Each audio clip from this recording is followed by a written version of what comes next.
So this is it. This is the last class for General Physics 2. And probably for most of you, it's the last physics class you're ever going to take. I know I said that on Monday, but it's even more true today. So our test is Monday, right? Yeah, because I have another lecture right after this one, and their test is Wednesday. I want to make sure I don't come in to the wrong room with the wrong exam on Monday. That could be a disaster. But I won't do that. So I thought I would start off by reminding you of what our basic topics are, kind of a broad outline type format, and then go into a little bit of review of some of the things you may have forgotten about the basic topics. And I want to spend most of today actually answering questions from you about various things. But for our outline, the best source is this schedule that I put into Blackboard at the beginning of the semester. And generally, we've covered electrostatics and DC circuits, and then we had exam 1. And generally, we did magnetism and AC circuits, and then had exam 2. And then since then, we've done oscillations and waves and optics. 2 kinds of optics, geometric and physical optics. So I thought I'd go back to some of the, weirder material, some of the material you basically only get in a physics class, and do a real basic review of it. So for electrostatics, we were talking about electric fields a lot. So what's the most basic thing that generates electric fields? Magnets generate magnetic fields. But it's good to have responses because it keeps us moving, so we don't waste time. Positive and negative charges, electrons are the smallest negative charge, and protons are the smallest positive charge. So we can have an arbitrary size point charge. So then we could have like a little plus. And then what kind of electric field does a plus create? Electric fields aren't plus or minus, they point. Yeah. Inward, right? It's Positive would go outward. away from a positive toward a negative. Yep. So this is, so we'll label the charge Q, and we can draw little electric fields pointing away.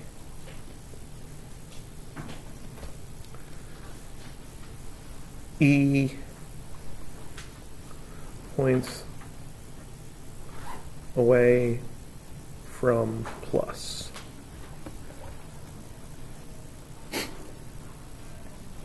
And then there's the tougher question. How strong is the electric field? Where is it strongest? Closer to the... When you're really close, it's strongest, and it gets weak when you're further away. That's kind of an inverse relationship. It's actually an inverse squared relationship. And that's not the screen I wanted. That's the screen I wanted. Because I wanted to click over to lecture notes and pull up the equations and point out that it is right here at the end of the first line of electrostatics, KQ over R squared. So we'll write that down just as a reminder.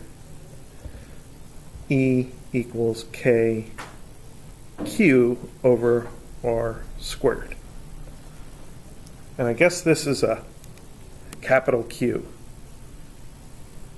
We use both upper and lowercase q to represent charges. There's not really any difference unless you decide to make a difference.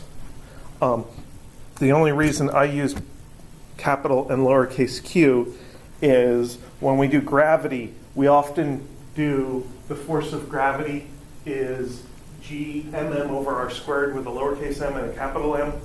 And the lowercase m is the mass feeling the gravity, and the capital M is the mass creating the gravity. And you can kind of do the same thing with the Coulomb's law force, F is KQQ over R squared, and then the capital Q is the source of the electric force, and the lowercase q is the one feeling it. And then the electric field is just all of that formula except for the little q. So it's just the K capital Q over R squared. Okay, so that is the most basic thing that generates electric field.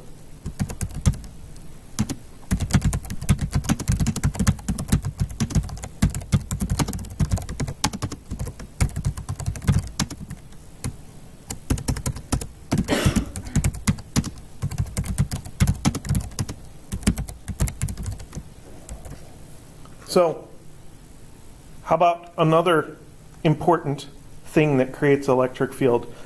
What creates the simplest electric field? And by simple, I mean an electric field that's the same everywhere, at least in a region that we can control.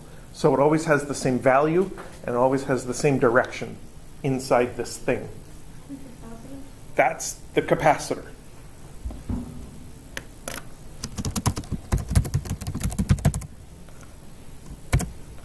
So for the capacitor, we have two metal plates. And then we have some pluses on the one, and then some minuses on the other. And the electric field still points away from the plus and toward the minus.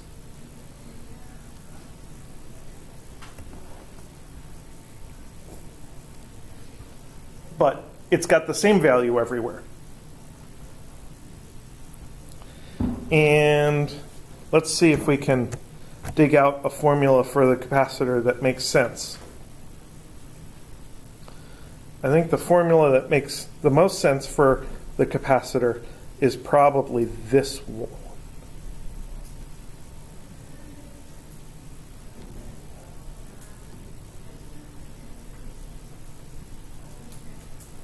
Yeah. And we could use this one, but we'd have to do something special with it.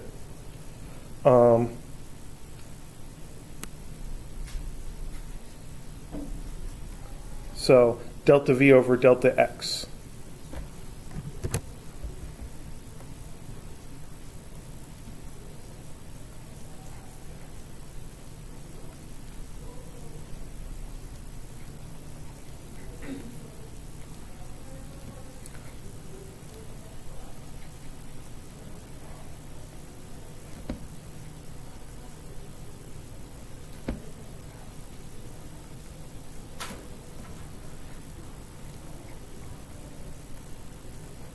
And let's interpret that formula, because if we don't know what goes in the formula, it doesn't do us much good. The V on the top of the fraction is the voltage of the capacitor, and then the D in the bottom of that fraction is the distance between the plates. As I've drawn it on this screen, it's like 20 centimeters, but in a realistic capacitor, it's really tiny. Usually the plates of a capacitor are foil, maybe aluminum foil, maybe copper foil, and in between them is a sheet of plastic like wax paper, something like that.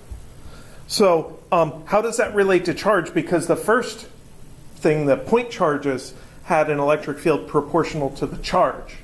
Well, the voltage of a capacitor, V, is related to the charge, and let's find that. That's right here, Q equals CV. So I guess I should put that on the other side of the equation. Q equals CV, and that C is the capacitance of our capacitor.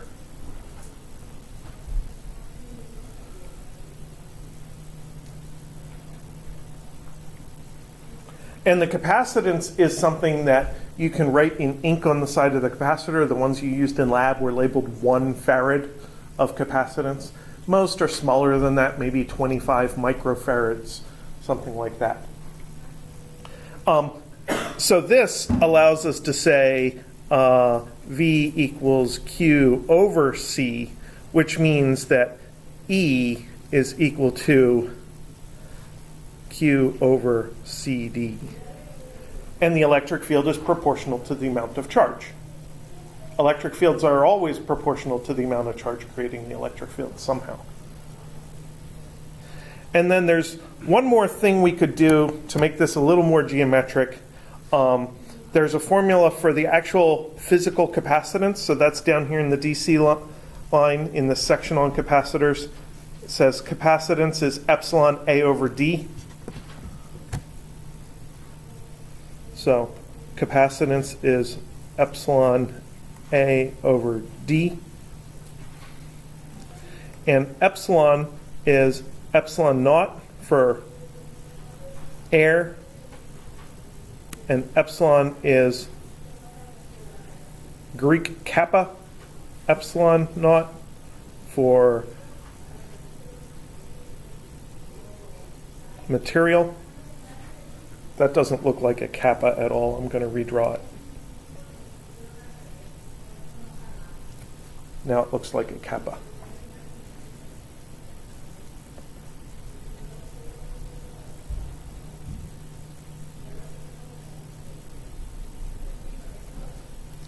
And basically, we use this version in our course. So that epsilon naught is a universal constant. And it is way up at the top of the equation sheet. Epsilon sub 0, top row, 8.85 times 10 to the minus 12th. So now we can plug this in for C here. So this is Q over, and I'm going to put epsilon naught A. And there was a times D that was part of the formula and a divide by D. So I'm going to put this D up here. And then those cancel. So you can kind of relate the electric field to the charge per unit area. So this is sometimes called sigma over epsilon naught, and sigma is Q over A. So inside a capacitor, the strength of the electric field just depends on the charge per unit area on the two plates. And making the plates bigger gives you a chance to have more charge, but not necessarily more charge per unit area.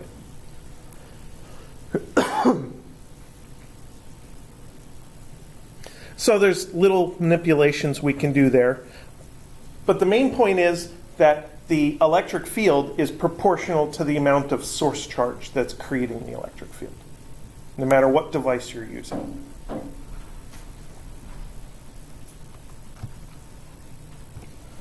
So we did a whole lot with magnetism. We talked about the relationship between electric field and voltage. If voltage is a landscape where voltage is the height or elevation, then electric field is the slope of the landscape. If you take a change in voltage divided by a horizontal distance, you get the slope of that thing.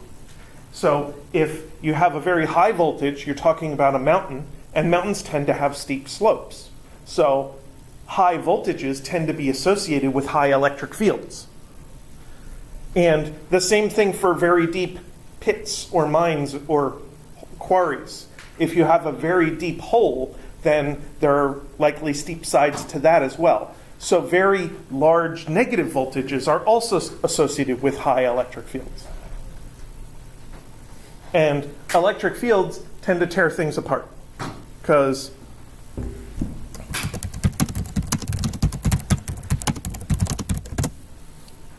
what's the main thing that electric field does? What's that? It does transfer energy. And in physics 1, the transfer of energy we called work.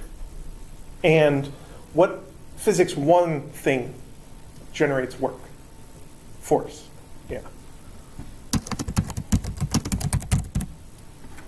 So this would be F electric is Q times E. So if you have a very strong electric field, it causes forces on all charges. So if you have a water molecule has its oxygen with 2 minuses, and then there's 2 little hydrogens on it with their pluses. If you put that in a strong electric field, well, the first thing that's going to happen is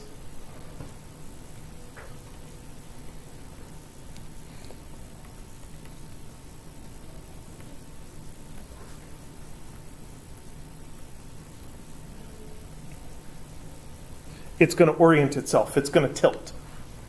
So it's going to tilt. The pluses are going to get pushed along the electric field. The minuses are going to get pulled against the electric field, which is going to make the water molecule point in a particular direction. But strong E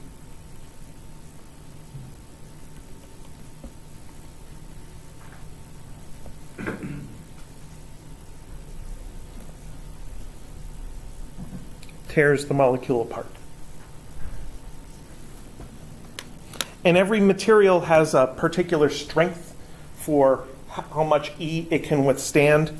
And a good number to remember is the strength of air.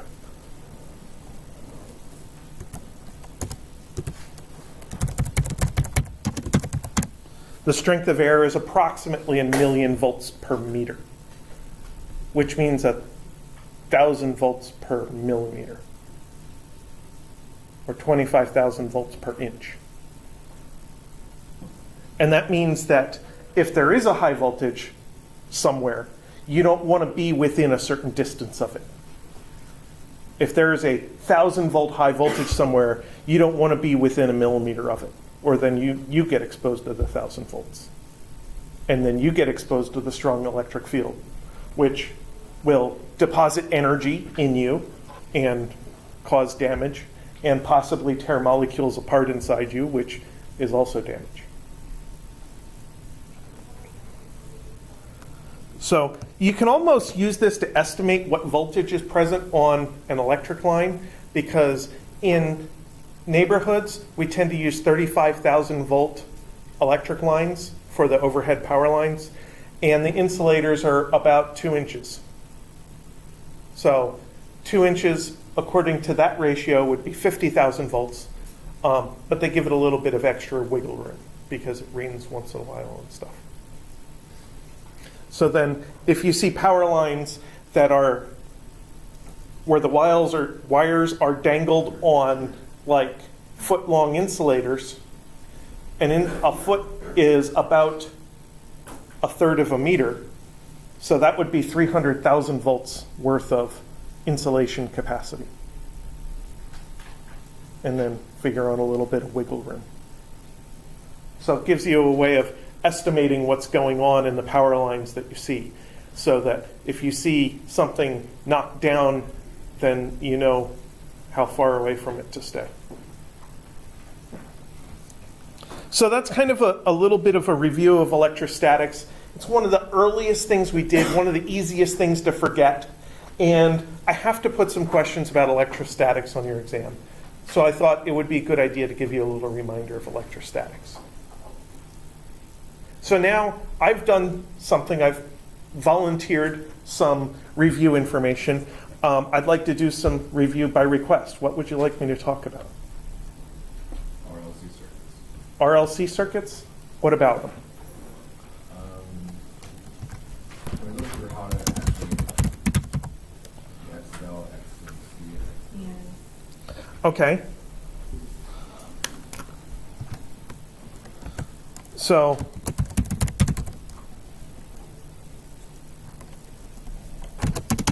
the inductor has an inductance of L. And that's just a value. That's fixed. And then the inductive reactance is X sub L. Really, it's not X of L. Is 2, I'm going to pull up this keyboard here. This math keyboard gives me a chance to pull up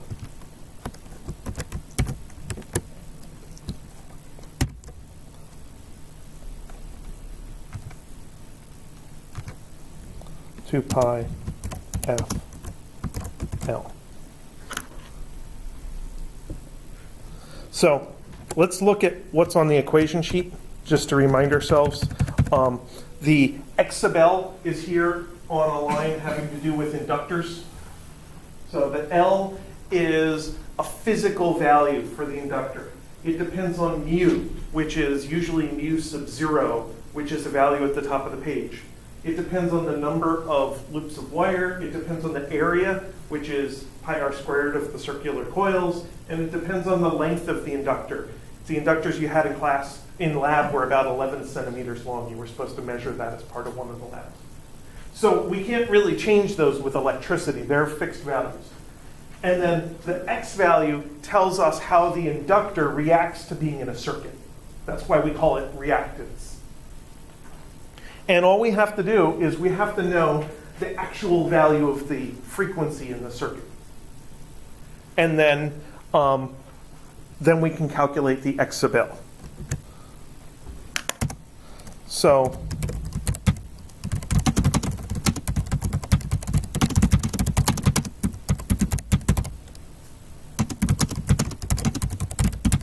the entire purpose of reactance is to act like resistance, sort of. It's not resistance, it's just like resistance. But it's for the inductor.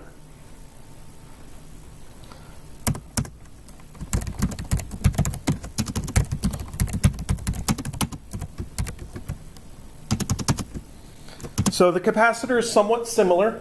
Capacitance is C.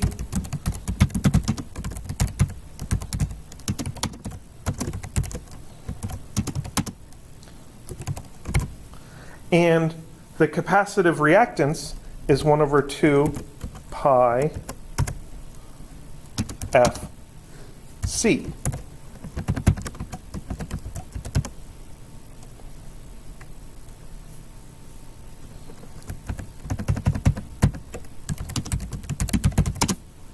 And I can amend that previous line to say reactance is like resistance, but for inductance, for an inductor or capacitor in the circuit. So the inductor is the device, the inductance is its numerical value. And the reactance is how it reacts to being in a particular circuit. And then the resistor just has its resistance and it is what it is. So on exam 2, we had a circuit where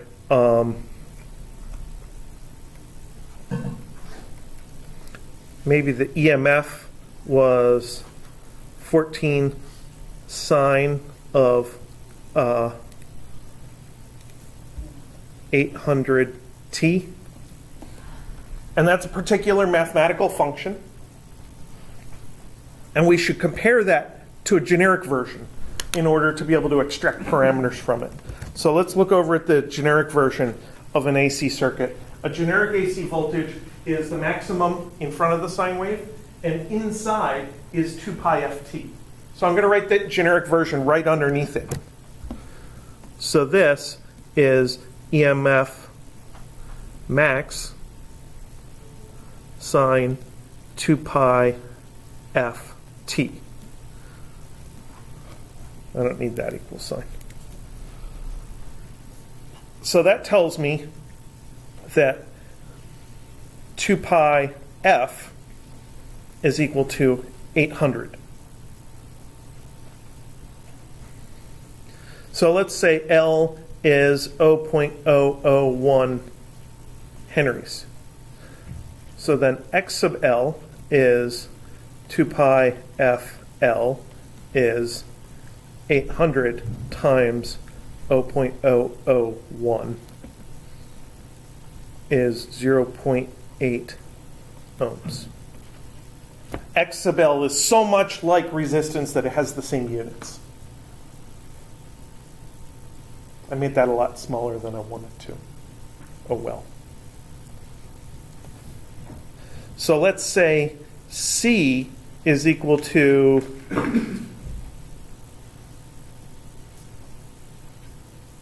.1 farads.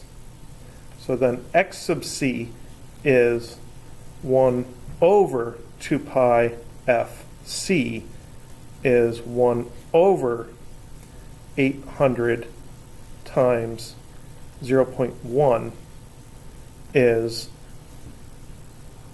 1 over 80, which is 0.0125 ohms. An eighth would be 0.125, so an 80th is 0.0125.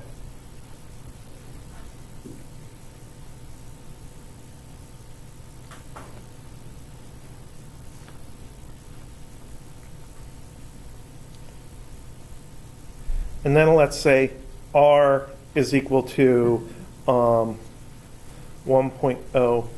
ohms. So if we apply this EMF to the circuit, then current's going to flow. A significant amount of current's going to flow. And in order to find out how much current flows, we have to use the relationship for the whole circuit. EMF is equal to I times capital Z. That's the AC Ohm's law. Let's see if that is on the equation sheet somewhere. There it is. VRMS is IRMS times Z. And whoever's Z you have calculated, that's whose voltage you're supposed to use on the left-hand side. So if we use the whole circuit's voltage, then we have to use the whole circuit's Z value. Now, the weird thing about impedances, that's the Z is impedance, is that they don't just add. We cannot just say 1 plus 0.8 plus 0.0125. That doesn't work. We have to think of these things as vectors, and the one resistance is pointing to the right, the inductance is pointing up, and the capacitance is pointing down. So basically we have to think about going across by 1 and up by 0.8 and then down by 0.0125.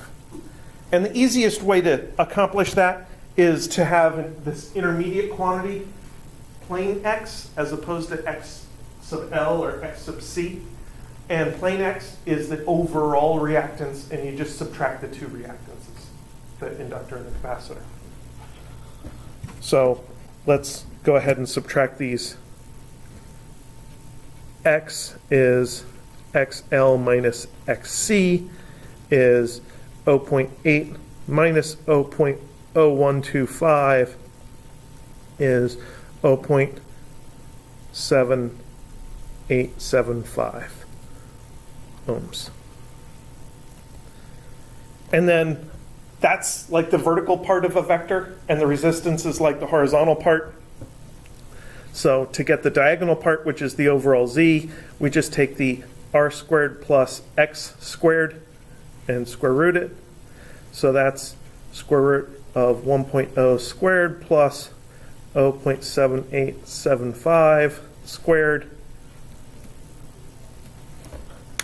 which I assume has a value.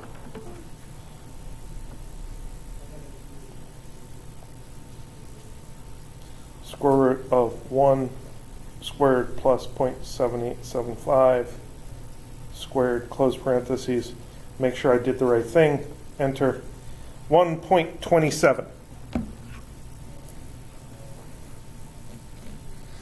1.27. Notice that that is not 1.7875 because they don't add like that.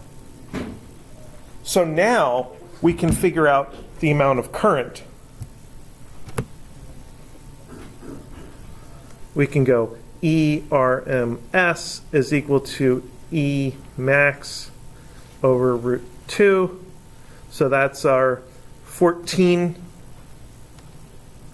We can read the max voltage from in front of the sine function. And then divide by root 2.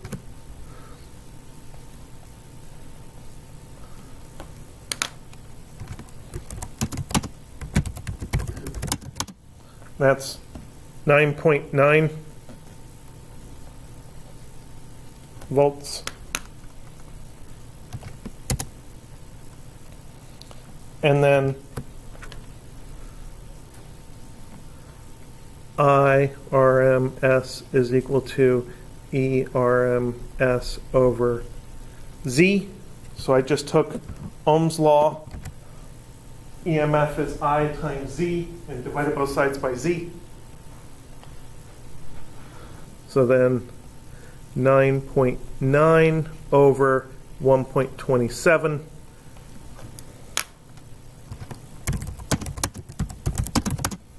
is 7.8 amperes. So that's how much current would flow.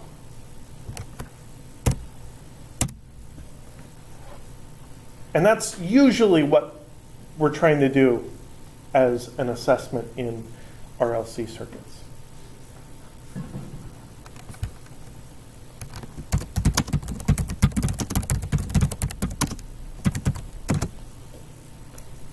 So the operating frequency was F, where 2 pi F is 800.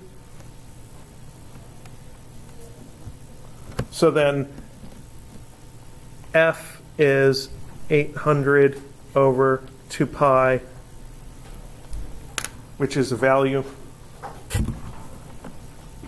800 divided by parentheses 2 pi, close parentheses, is 127 hertz.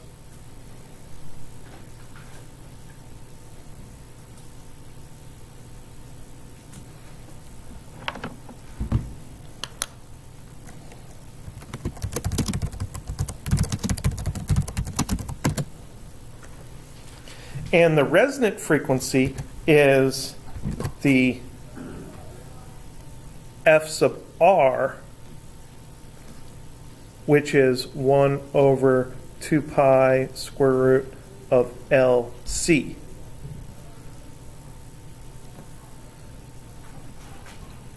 So that's 1 over 2 pi times the square root of 0.001 times 0.1. This was a gigantic capacitor, right? 0.1. So 1 over parentheses 2 pi times the square root of more parentheses 0.001 times 0.1. Close the first parenthesis, close the second parenthesis, is 15.9.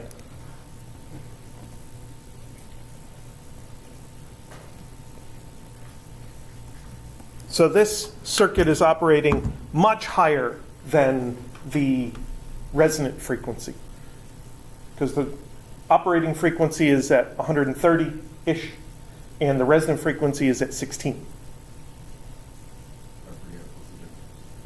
The operating frequency is what we're actually doing. Somebody's got a signal generator, and they've turned the knob to, say, 127.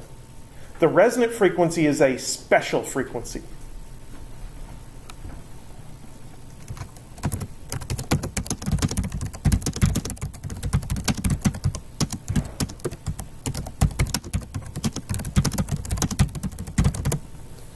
So we could dial the frequency down to 15.9 hertz instead.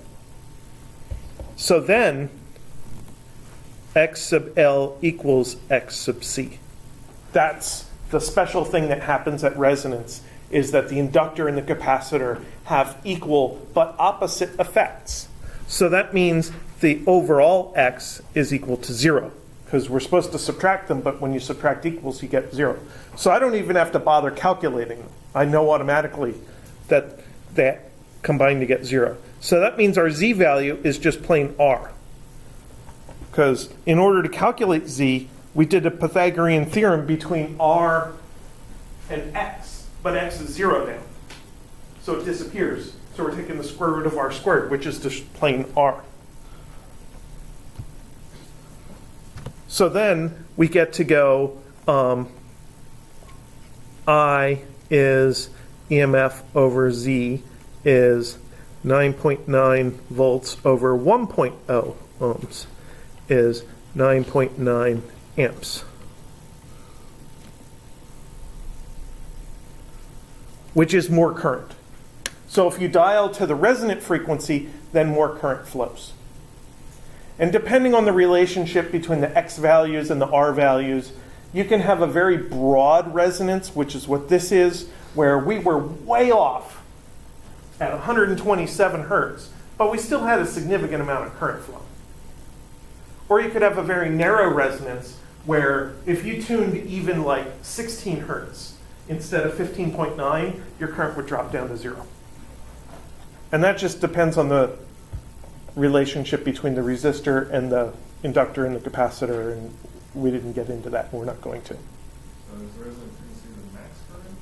It's where you would find the max current. It's the frequency that leads to maximum current.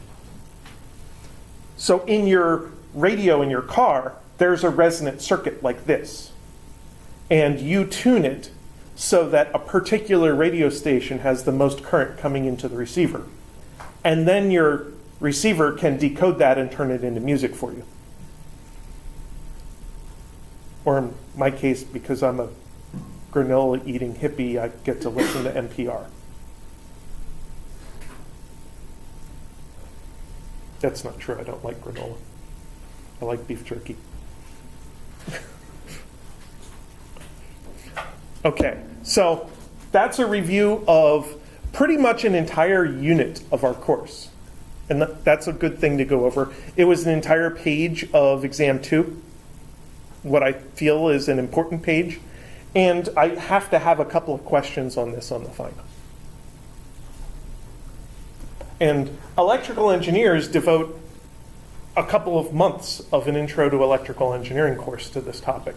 So I don't expect you to get that kind of knowledge. But we have a couple of facts about it that we summarize in these equations and these values, the reactances. What would happen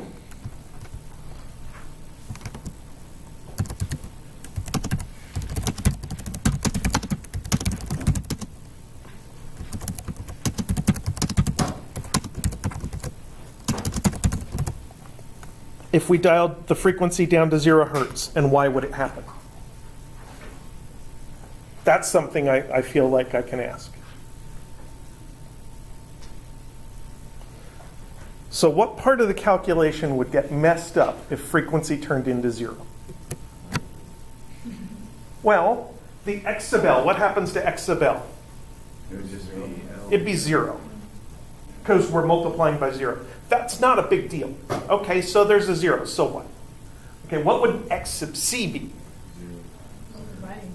We're dividing by 0. That's a problem.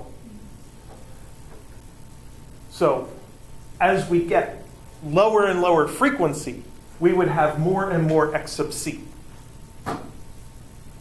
Okay, so that's going to be more and more X. X will be negative, but it'll be larger and larger magnitude of X. And then when we go to combine it with Z, it's going to be more and more X squared, which means more and more Z. And then what did we do with Z? We ended up dividing by Z. So we divide by more and more Z, which would do what to our current? Less and less current. So if we get to 0,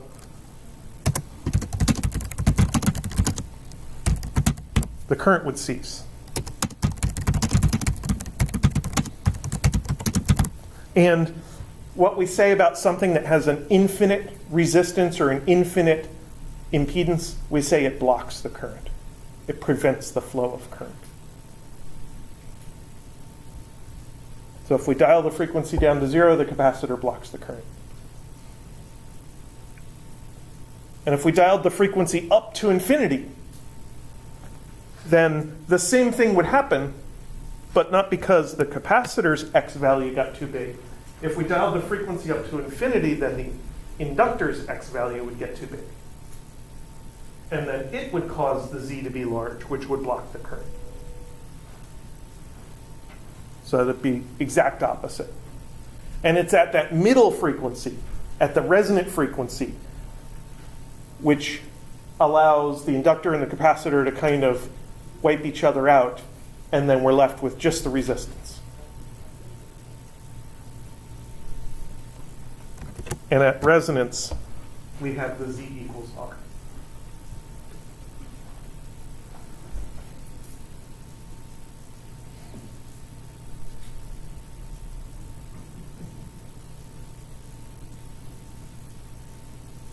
I've heard of mechanical resonance being used to try to treat cancerous tumors because cells have natural mechanical resonances. And if you hit it with ultrasound at the right frequency, you can make that cell shake and burst. And I think they try to do that not both by tuning the frequency and by focusing it from different directions so that at a particular place, at the location of the tumor, that's where it's got the strongest magnitude, the strongest amplitude, and that's where the energy is deposited, and that's where cells are shaken apart. So I've heard of ultrasound as kind of a remote scalpel, where you can damage some interior material without damaging the outside. There's another one I heard of just the other day called proton therapy. Has anybody heard of that? No? If you just shine light on your arm, then most of the light energy is deposited near the surface and you don't get to the depth. But with proton therapy, apparently the protons don't start leaving their energy until they slow down. So initially they're slowing down, but they're not depositing a lot of energy, and then they slow down in the middle and deposit their energy and heat something up, like heat up a tumor and make it die on the inside. Again, kind of like a remote scalpel that can get in and destroy stuff in the interior without messing up the outside.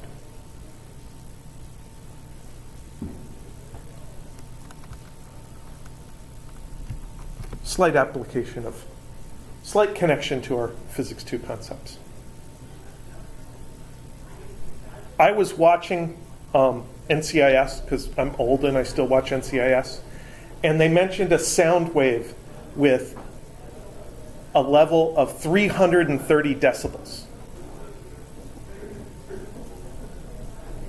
And I immediately had to pause the TiVo, because I'm with it enough to use a DVR. And I yelled at the TV, you can't have 330 decibels, that's way too much. Because the sound I'm creating with my mouth in this room is probably around 60 decibels when you're close to me. It's probably probably close to me, it's around 80 decibels. By the time it gets to your ear, it's around 60. A jet engine is around 120 decibels. And for every 10 decibels, that's 10 times more energy. So 330 decibels would be 220 decibels more than a jet engine, which would be 10 to the 22 times more energy than a jet engine. And a jet engine's already a lot of watts, a lot of horsepower. And 10 to the 22 times that is, I think, more energy than the sun generates.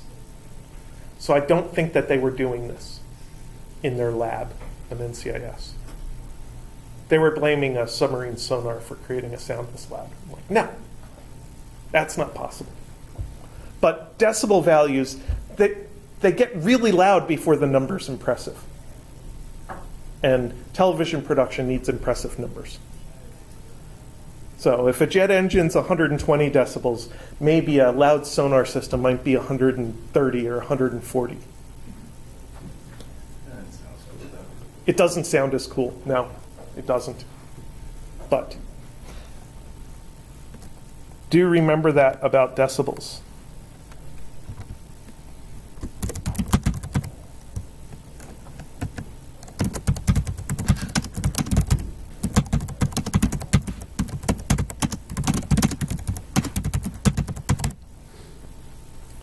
Intensity multiplies as you add decibels.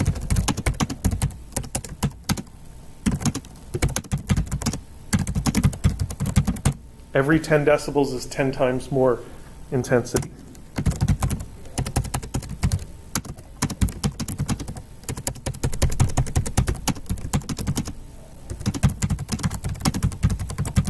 And if you only want to go twice as much energy, then you don't want to go to 10 decibels, but it's not a linear scale.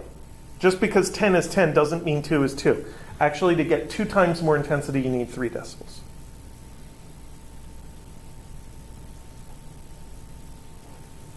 And if you want anything more detailed than that, then you want to use the formula. And is the formula on here? On page 2? Intensity level, yeah. So beta is the number of decibels. And what beta does is it takes some reference value, maybe an initial energy, maybe a reference energy, and scales it by a ratio or a factor or multiplier. So this would be 10 to the 0.2, I'm sorry, 10 to the 0.3 is 2.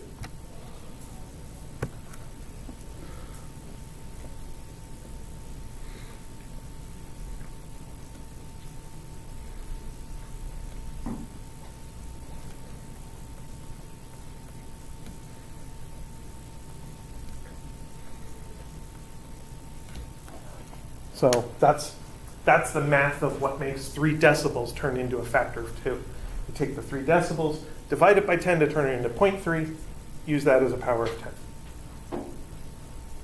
In a sense, decibels are really just scientific notation with detail in the times 10 to the stuff.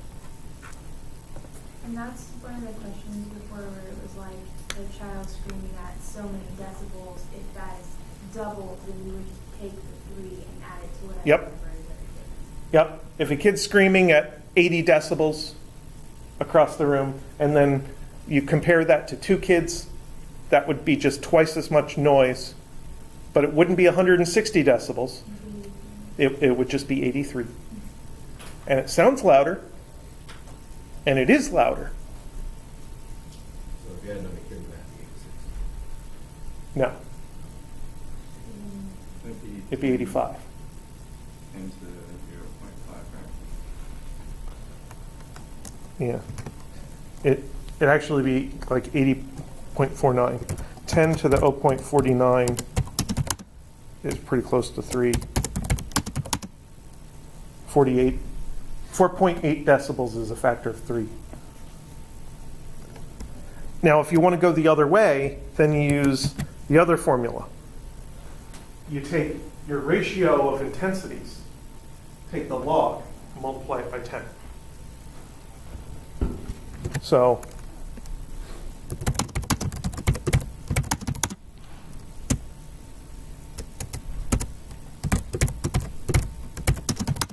there it is.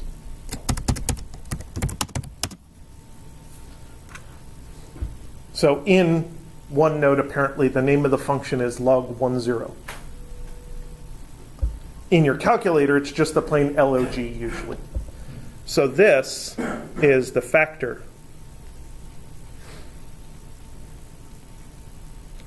And this is the beta equals 3 decibels. And usually when we do it with the formula, we put the 10 times in front of it, so it automatically shifts the decimal point for us. So if we wanted to know the result of 3 children, we'd do 10 times log base 10 of 3, and it'd be 4.77 decibels.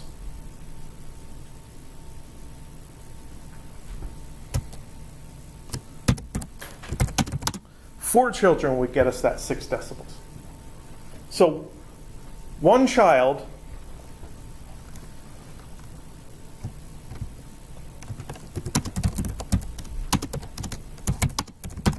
is 80 decibels. I'm abbreviating the word child, I'm sorry. 2 children's is 83 decibels. 3 would be 84.8 decibels. And 4 kids is 86 decibels. So the first child gets you all the way from negative infinity, from no sound whatsoever, is negative infinity, to 80. And the next kid only gets you 3 more decibels. And the next kid only gets you 1.8 more decibels. And the next kid only gets you 1.2 more decibels. And each additional kid gets you fewer and fewer decibels. Because decibels don't add. Well, energies don't add to correspond to decibels adding. The multiplying of energies corresponds to the adding of decibels. On the subject of decibels, can we go back over when the sound one that we did in class, I think, where what was the Related to sound? distance? Yeah, it was related to distance. It was like the explosion in Russia. Yeah.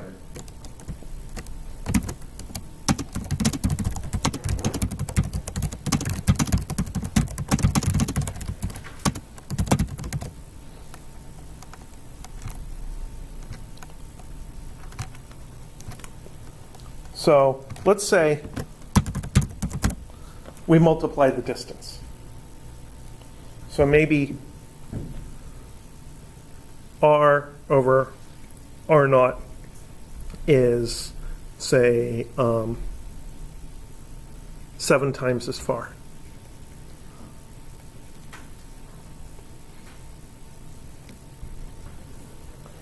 So we'll start there. Intensity is related to distance. Let's find this. For a point source, there's 1 over r squared in the formula. Intensity is power over 4 pi r squared. So I over I naught is 7 squared is 49 times less. So I took the 7 and turned it into 49 by squaring because the r is squared in the formula. And I accounted for the fact that it's in the bottom of the fraction by changing the more of distance to a less of intensity. So I flipped the direction. It's more distance but less sound, less intensity. So then we want to know what that does to our decibel level. So beta is 10 log 49. So 10 times log 10 of 49 is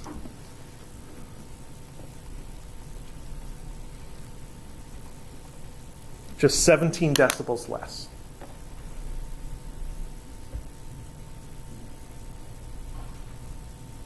So if you're standing 2 meters from a jet engine, that's like from fingertip to fingertip, it's really, really loud. But if you go 7 times further to be 14 meters from the jet engine, it'll only be 17 decibels less. And that might not be far enough in order to make the sound tolerable to your ears. And if you think about being close and slightly less close to a really, really loud noise, it doesn't get that much quieter. but it's 50 times less energy getting into your ear. And that might be the difference between discomfort and bleeding. Now, ear protection is supposed to knock off like 50 decibels or something like that. So that can really make a difference.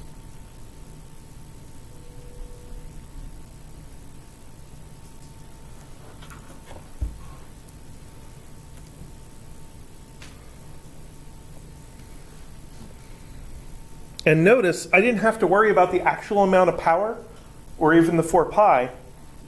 I'm just looking at changes, patterns. So I over I naught is P over 4 pi R squared over P over 4 pi R naught squared. So that turns into R over R naught quantity squared, because the powers cancel, it's the same source, the 4's cancel, the pi's cancel, and the ratio of R's is just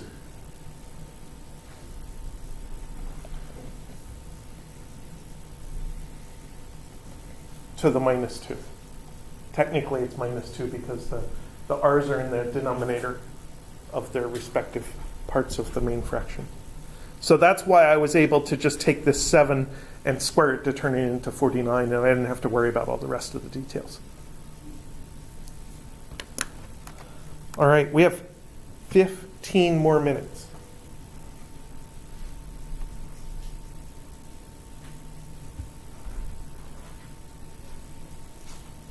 What else would you like me to talk about? I have a question. Go for it. I was basically, I still don't understand the concept, but how do you work with logs? Like basically, how would you cancel it all on the other side? Which I'm trouble, but, How did I cancel which? or how would you? If you were doing 7 decibels and we're trying to find out the factor. Well, I've done the math for you. So the two formulas are beta is 10 times the log of I over I naught. And the way you work with it is to recognize that log y equals x and y equals 10 to the x are opposites of each other. So if you start with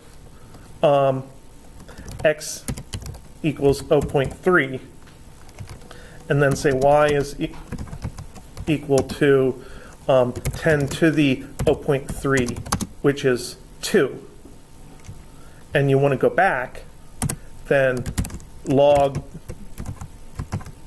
10 of 0.3 of 1.9953 is the 0.3. So usually on paper we call it just plain log, and apparently in OneNote, if I wanted to do my calculations for me, I need to call it log 10. So basically, if you want to solve for something that's inside the log, you need to get into an equation that looks like this, where it's log of something equals something. So we would say beta over 10 equals log of I over I naught. So that's log of something equals something else. So if log of y is x, then y, so that's the I over I naught, is 10 to the x, beta over 10. And then usually we multiply the I naught to get I equals I naught times 10 to the beta over 10. And it's kind of the same thing we do with trig functions and square roots. Your first instinct should be to try to get that ugly transcendental function, they're called, by itself. And then you can apply the inverse function. And that's what this is. These are inverse functions of each other.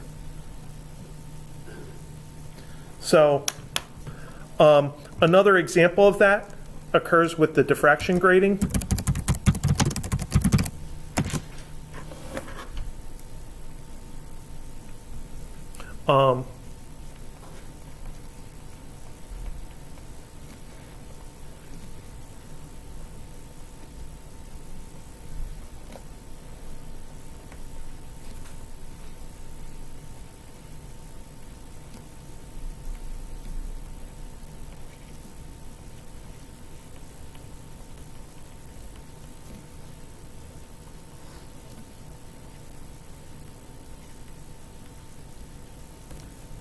So what angle is the diffraction for second order for lambda 650 nanometers and a density of 500 lines per nanometer? So we're working with m lambda equals d sine theta. That's our diffraction grating equation. So the m is easy. That's just 2. The lambda is easy because it's given. That's 650 times 10 to the minus 9th. The d is the hard part. D is 1 over the density is 1 over 500 millimeters. So that turns into 0.002 times 10 to the minus 3. 1 over 500 is 0.002, and this is the milli. So that is 2 times 10 to the minus 6th. So that's 2 times 10 to the minus 6 sine theta. So we have an equation where we're trying to solve for theta. And what we have to do is divide both sides by 2 times 10 to the minus 6. So we get 2 times 650 times 10 to the minus 9 over 2 times 10 to the minus 6. And that's got a value. So I'm going to calculate that value. 2 times 650 times 10 to the minus 9 divided by 2 times 10 to the minus 6. 0.65.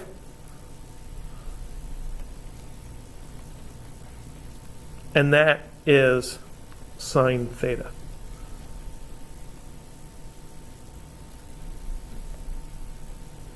So now that I know what sine theta is, now I can ask my calculator, hey, by the way, if sine theta is 0.65, take the inverse sine of theta. Inverse sine of 0.65, that's theta. So theta is the inverse sine of 0.65, which I get 40.5 degrees. So you work algebraically until your inconvenient trig function is all by itself, and then apply the inverse function. You do the same thing with logs. There's some more things you can do with logs that you can't do with sine thetas, but those are summarized in the rule that says when you multiply intensities, you add and subtract the decibels. So I'm not going to get into those.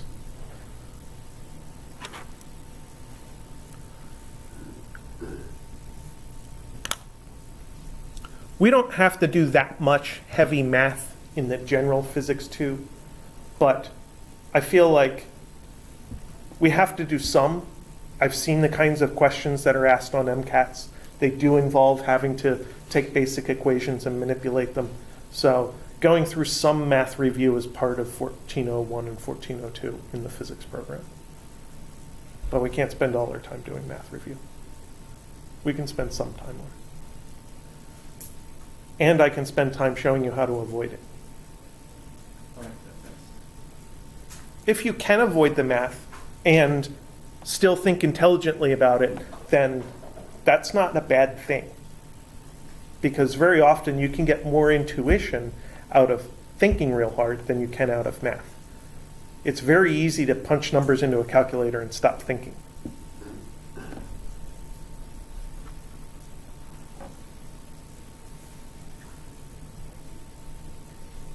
So, more questions? Can we go back over the right-hand rule real quick, just to remind on that? So right-hand rules.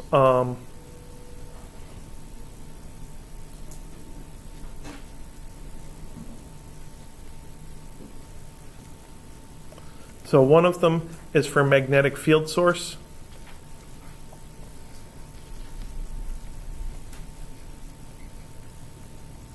So if we have some current traveling down a wire, we point our thumb in the direction of the current, wrap our fingers around it. That tells us what direction the magnetic field is in. Yes, you must use your right hand for the right-hand rule. Very important. And that tells us that B is, that's backwards. Out of the page above it, which is dots,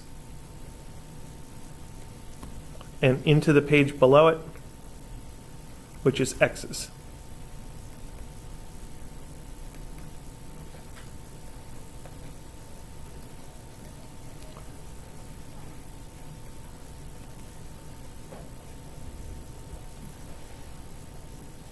And the other one is if we have our source is a loop.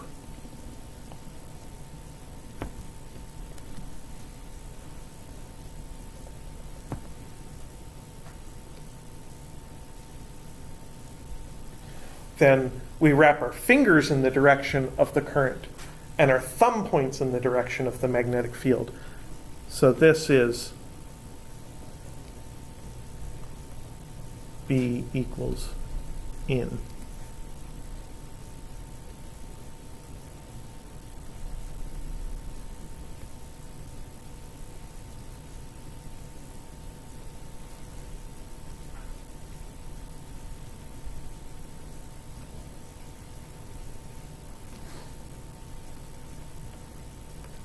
And then there is everybody's favorite, the magnetic force.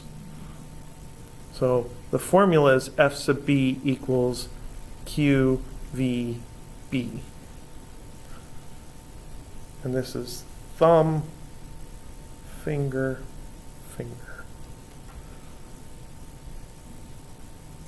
And it's a Simpson's hand with only 3 fingers.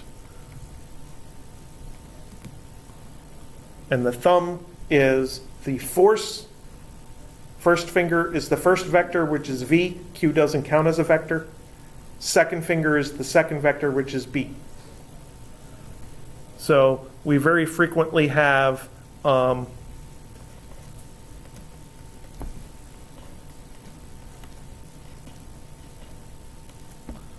B equals in,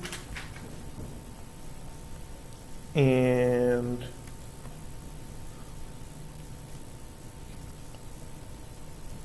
V was pointing that way. So then the V is toward the top of the page, the B is into the screen, and the thumb points left.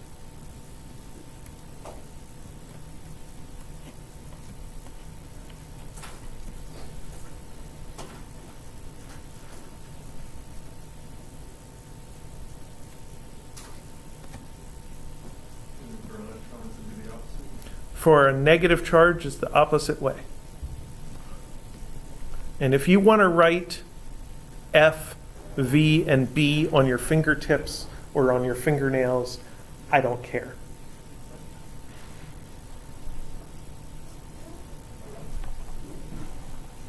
But that equation is there on the equation sheet up there in the magnetism section. F is QVB. This version is easiest. And you just hold your hand up to the equation, make sure the thing by itself is your thumb on the left side, and then the first vector is your finger, and the next vector is your middle finger. And then you're just trying to make 2 of them match what's described, and the last one tells you your answer.